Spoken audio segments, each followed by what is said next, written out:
Hey guys, welcome to Your Beautiful Day on the Gratitude Radio Network. I am Jen Mogg, Mother of Gratitude, and I hope wherever you go, you have gratitude with you in your own life. And with me today is Neil Haley. Hey, Neil. Hey, Jen, what's going on? Excited about our guest and always excited about debuts. And I watched the trailer of this movie and it seems very interesting. So go ahead with our guest. Oh, I love it. You're always excited. You're always in a good Oh, mood. yes, I'm trying to be, especially now it's June. We're ready to go. And the pandemic's ended in some people's mindsets, but in Florida, it already did years ago. But let's go. Let's go. This is true. This is true. And speaking of years ago, it wasn't just yesterday. I was in high school. So when I see a really cool movie that comes out that's a high school movie, I just fall in love with it all over again. And I am so excited that today we have with us Alex Lowe. And this is his breakout movie, guys. This is the time when we look back at Alex and say, oh my God, remember when? And I think that this is so cool that he's doing this in a high school movie that, 30, 40 years from now, we can say, oh my God, this was amazing and still relevant. I'm talking about Alex Lowe from Plan B. Welcome to the show. Hi, thanks for having me. Hey, Alex, what's going on, man? And I think that when you're talking about getting to see, and I want to bring this up because this is finally we're hearing this, you got to see this in the theater with live people. How wild was that? Yeah. Oh, it was so great. It was my first return to the theaters, since COVID, it's still going on, but since that whole thing first happened last year, I haven't been to the theater since then. So it's so great. I got to see it last week on Thursday last week. So 1 week ago, I saw the premiere with the whole cast, and it was just so great to see it with everyone on the theater laughing. I think it's a movie that really benefits from, being around other people in person. So yeah, it was really great to be in the theaters and get to see the film in person with everyone I worked on it with. Red carpets are back, Jen. Are you ready? I've been ready. I've got my wardrobe ready. I've got my face. But how do you like, Alex, this isn't your first movie. You've done a lot of movies before. Yeah, this is my fifth movie I've done now, so it feels good to start to be able to count them on my hand. But this one I'm doing now, Plan B, this is kind of the biggest part I've had in the film, so it feels nice to have some more screen time. It's good to see yourself a little more. Absolutely. Sorry, go ahead, Neil. No, I was going to say, Alex, that, when you go and you do that, you have certain roles. And then each time you audition, it gets better and better. So did you always want to be an actor? Is that something you always wanted to do? Yeah, from pretty young, I think I just had an interest in it because I wasn't very good at sports at all. So I kind of fluctuated towards the arts. And there are a few films I watched growing up, like the earliest one that comes to mind is Nacho Libre with Jack Black. Like that was something I watched when I was like a really young kid. And I was like, oh, this is so fun. And his style of physical comedy is so interesting and kind of intriguing to me that it made me like keep wanting to learn more about acting. And then eventually I went to like college and studied it. So that's kind of where my interest kind of propelled forward. I love that. I love Jack Black. I love all of his movies. Yeah, he's great in everything. I just love his work. Like his kind of whole canon is really fun. So your character Rake is does he have a little bit of Jack Black in him? I think he has goofy elements to him for sure. I mean, I've always been, like I said, attracted to kind of more physical comedy. So it was really great. Natalie Morales, the director of the movie, she really gave us a lot of freedom to improv and kind of work outside the box, and that was something I really liked about this character is I was given a lot of freedom. So I guess you could say there's elements of him in there. Sure. Yeah. And tell us about the film. Yeah, sure. So the film follows two high school girls, Sunny and Lupe, played by Victoria Moroles and Kuhu Verma. And it takes place in South Dakota, and they throw this high school party.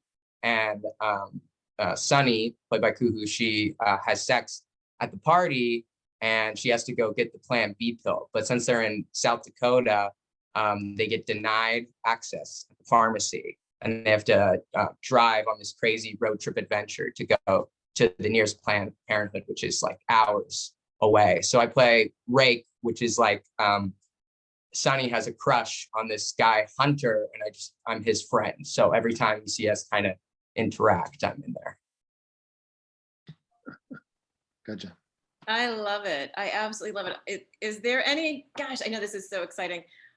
Is this going to be, I think this is more of a movie, but I really want it to be a series, a TV series. Yeah, I feel like it could work as something that's a series. I'm kind of more glad that it's a movie because you get your good beginning, middle, end all in like under 2 hours. Or a TV show, it's really got to expand more. But I really could see it as a series. It's definitely got the plot where it could work like that as well. Yeah.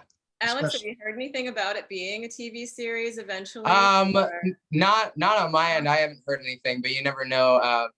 It's a co-production from American High and Counterbalance Entertainment. Counterbalance Entertainment, they do, Cobra Kai, which is a big, hit on Netflix now. So you never know. It could be. I haven't heard anything about it. So we're going to see you in day. Cobra Kai at one point, Alex. Oh, I would hope. Sure. Yeah. If they'll have me on, I'll do it. I haven't auditioned for the show or anything, but yeah, No, I love the series. It's great. I don't know how many. I think this is the last season of it. I don't know. I know they're on season 4. I don't know if they've announced if it's ending yet or not, but maybe you have more knowledge about it than I do. Exactly. So now, kind of, Alex, I think, what do you think people are going to get out of this, especially adding a component like this to the mix with Plan B as the topic subject matter? What was the reasoning of the writers for this, to put this Well, out? I think it's because there's a lot of comedic aspects to the whole element of the story, but at the end of the day, it kind of is a serious subject. Access to healthcare and women's reproductive rights, those kind of things come up in this movie. When you have something like just getting access to a Plan B pill, you shouldn't be denied at the pharmacy for that, right? You should just be able to go and get it. Like in some states you can do that. So I think those are some of the takeaways. On a more serious note, it's like, okay, we need to maybe, like, in broader terms, evaluate some of these aspects of our healthcare system in some of these states in the South. And it's definitely a political topic because, I mean, you have this window of opportunity for the Plan B, right? In the morning Right. after. But here's the weird thing about it that I don't think people understand that I think needs to be regulated is you could go around, if you're of age, you can go to every pharmacy under the planet. They give you the Plan B. There's no Right. No questions asked. Yeah. There's nothing. So you don't know if someone's getting it, if someone's taking it, what's happening with it. But yet, if you're underage and this happens to you, literally you're screwed. Yeah, you have no other option unless asking, a parent, hey, can you get it for me? And sometimes that's such a touchy subject. You don't want to talk to your parents about that. So, it would be much better, I think, if you could just get it if you were under the age, have more easy access to it. Or some type of regulation. And I think the really cool thing about having a movie like this, and to me, I've lived long enough to where I've seen the impact of movies like this, is it does change things. It does change laws. It does change regulations. Right. If you get everyone talking about it, it opens the discussion for it on a broader context. On a huge broader context. And something that would have seemed taboo years ago is now mainstream. Yeah, exactly. Wrong with it. You know what I'm saying? So I think the film tries to normalize these kinds of conversations that we should be having. So I think in that sense, it does a really good job at that. Absolutely. And have those conversations that maybe would not have made it on if it wasn't for Hulu, right? Could have made it to the theater, right, for sure, but it would not have made it to any other station. Who knows? In the conversation, you get that opportunity with all these other platforms available for certain art that would not be available at times.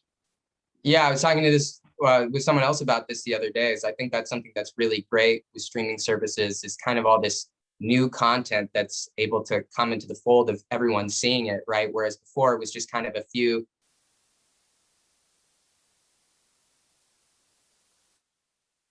Alex? You're there, Jen? Big studios that picked, their stuff. Yeah. Yeah, absolutely agree. And I guess, go ahead, Jen, your next question. Oh, no, I couldn't hear Alex because he kind of froze for a second. Oh, okay. Yeah. No, but going to the conversations, these are the conversations that need to take place that people are afraid to have. And it has to start somewhere. And a lot of times when it starts with the youth, it actually snowballs into an effect that's needed in society. So I Right. think how real it is, how raw it is something that needs to be seen. So we're understanding and that we have compassion of what's happening. Yeah, exactly. I can only hope that it has a positive impact in all the ways that you're mentioning. So So what did definitely. you hear about that? Is that basically that was the major point of the name? Did it have that name from the beginning with the Yeah, I think that creators? was the kind of just hit the nail on the head, right? I feel like that's kind of what it is. It's just like Plan B. It's all about this pill, right? And it's all about access to it, and all the comedy that surrounds kind of the craziness of being access. I think that's kind of why that's the title. At least that's my opinion. I don't know. You could ask the writers or something Yeah, else. exactly. Whatever you're gaining from the writers on this is Alex is going and texting them right now. Yeah. What do you think you learned most being with that cast? That again, you said the other experiences you've had were not as big of roles in your other four movies you were in.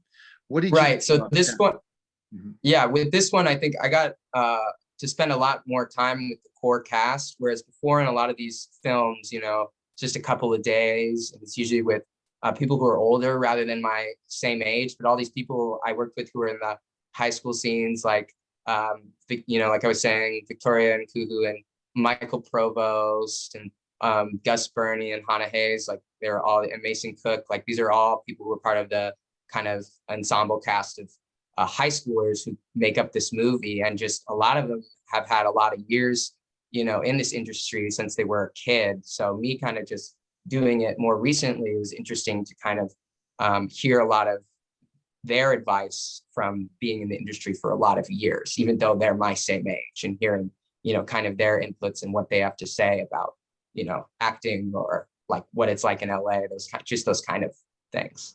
Yeah. Interesting. I But I love would say one of the like big pieces of advice is just to always like trust your work. I think that's something I get across the board and got from Plan B is, trust your character, trust your process, and have a good time. I think one of the coolest things is that you guys shot this in Upper New York, right? Upstate New Yeah, York. in upstate New York. So that's why I was saying earlier, the production companies, Counterbalance Entertainment out of LA, they co-produced it, but it's also American High, which they've produced a lot of these films upstate in Syracuse, Liverpool, and the, kind of the surrounding area upstate. They own a high school out there. So that's why they just shoot a lot of these high school movies, which is really fun, I think. And it's cool to get to work like in a more, like I would say, indie film kind of environment, just because everything's more so in-house, Mhm. but it's not a big studio, it's just kind of more of this core team in upstate New York, which I think is really cool. Yeah.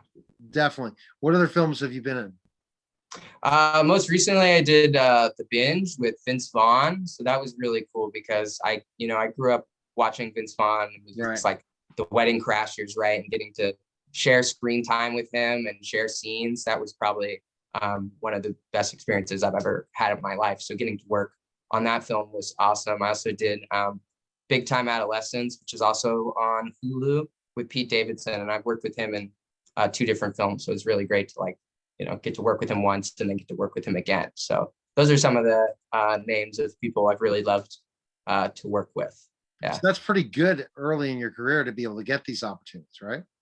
Oh yeah, absolutely. I feel so lucky because I went, like I said, I went to theater school upstate, and I have all these people I went to theater school with who they're trying, but it's not really hitting for them. And it feels so nice. I feel so privileged and so lucky to be able to do this as my job, it's my work. Just to get to be in movies and build up, screen time and time in films has just really been a gift so far. And I hope continues to be a gift in the future. It will, because So you yeah. definitely have that passion.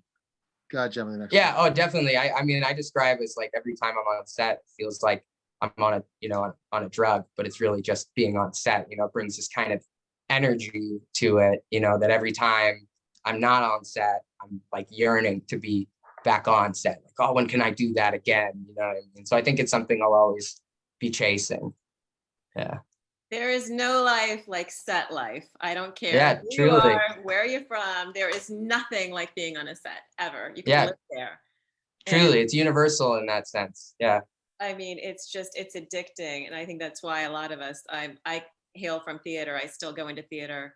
I love it. It keeps me sharp. It's one of those things you can always have. And when your friends that you have now or that you've gone through theater with, they're going to be your friends throughout your entire life, man. You can crash anywhere on anyone's couches or their bedrooms at any time from just being in theater.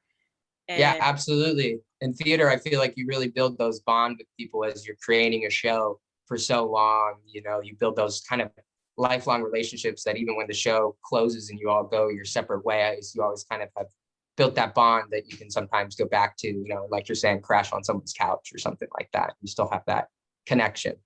yeah, call out of the blue and you're like, dude, can I just, yeah, I'm just cruising in. And then Yeah.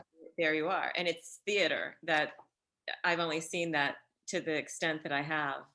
Yeah, I think it's both in theater and film, just in different in aspects, but it's still that same sense of community for sure in Absolutely. both circles. Yeah. Alex, how did you grow up? Tell us a little bit about your family. Yeah. I grew up in Santa Ana, California, in Orange County, like an hour outside of LA, and I always did like theater arts growing up, and I went to an arts high school here in Orange County where I did musical theater. I thought that's like, for a minute, I thought that's what I wanted to do with my life, and as I continued to kind of, you know, study the theater arts, I wanted to do, you know, stuff for the stage with which I still do. You know, I live in New York now full time, so like I love that aspect. Hoping theater comes back soon, you know. But yeah, I kind of just did theater arts and like choir and stuff here in Orange County growing up, but it never really like fulfilled me artistically. I always knew like I needed to go to LA or do something else, so that's why I decided to study it in college, because I told myself, like, even if I don't end up having a career doing this in acting, I want to like know how to analyze it and study it. So that's why I decided, you know, to go to theater school, and I wanted to go somewhere completely different. So I decided, why not upstate New York on the entire other side of the country, you know, it's the snow and everything. So that's kind of a little bit about me growing up and like how I landed more so on the East Coast where I am now. Yeah. All right. So Jen, I know you have the gratitude question now. Yeah, I do. Yeah, I do. I have to say, I was really impressed when I was reading about you. You've got a lot in your toolbox, your actor's toolbox. One of them's yoga. Thank you. Yeah, you do. You do. You've got it together, man, and you've got it balanced. And I think one of the really cool things that I researched was that you're into yoga and meditation, and that's what I love. I absolutely love meditation. It's changed everything. Amazing. I love meeting people who say that, because it's been such a life-changing thing for me as well. So it's always nice when I connect with someone on that. You know, I had some mental rough patches. I know May was Mental Health Awareness Month. So I had, you know, and while I was going to theater school, I was having some rough patches, and I kind of turned to yoga and meditation. It really became a tool for me, not only for like my mental health, but also I realized my work as an actor, because if yoga and meditation can get me to a neutral place, it would help me, you know, kind of build a character from the ground up. So it kind of really, the two kind of came hand in hand. So it's been great for me for sure in that way.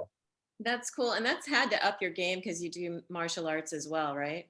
Yeah, martial arts is something I also like kind of came into in theater school. My mentor at theater school is this nice old Russian man, Felix Ivanov. He had Alex? created this system that's similar to martial arts and different movement styles. So I would go in early, like before classes started, you know, very early, and we would practice judo and other martial arts together, like before class. So I learned a lot through that, and that also became like a tool in my toolbox for acting. So it was really, that was also a really solid one to learn about. Yeah, and that's going to help you tremendously because you'll be able to see your character and you get to a point where it's almost like your character talks to you. Yeah, you become the character in a sense. And as corny as that sounds, it's kind of like, Oh, you know, you should be transformative in that way, I think, to some degree. Yeah. yeah, and to be able to see your life later on and everything. I always ask somebody, gratitude's like my superpower when it comes to manifesting and the law of attraction and meditating and everything. Do you have a moment that you could share with us that would be like your gratitude moment where everything just changed and pivoted to exactly what brought you to where you are now? Yeah, I would say a moment of great gratitude I had was, you know, the first film I ever did I played a pizza delivery boy in this small indie film upstate. And I have a lot of gratitude for just everyone I met there, because that's how I came into contact with this production company, American High. So I have gratitude for that, because these people that I met upstate ended up bringing me back for more film work, which led to other jobs. So it's like, I really have gratitude for them and their whole group upstate, because they really helped kick this off for me. So yeah, that's my aspect of gratitude for sure. Yeah.